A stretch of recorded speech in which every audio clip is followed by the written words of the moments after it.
শুধু খালি টাকা রোজগার করলে হবে না। আল্লাহ যে উদ্দেশ্যে আমাদের দুনিয়ায় পাঠিয়েছে সেইগুলো তো করতে হবে। টাকার পিছনে দৌড়ালে হবে না, আল্লাহর পিছনে তো দৌড়াতে হবে। আল্লাহ যেগুলো করতে বলে সেগুলো করতে হবে, যেগুলো নিষেধ করে সেগুলো করা যাবে না। এগুলো তো করতে হবে, এগুলো তো আমরা করি না, এগুলোর পাশেও তো আমরা যাই না। আমরা মরার পরে কি জবাব দেবো আল্লাহর কাছে, এটা ভেবে দেখুন। না এত কিছুর দরকার। টাকা দিতেছে, খাইতেছে, ঘুমাইতেছে, বিল্ডিং করতে আছে, জমি কিনতে আছে, আপেল মালটা খাইতেছে।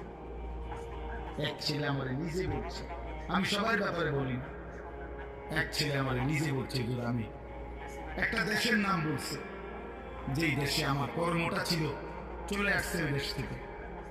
আমার বলছে আমার কর্ম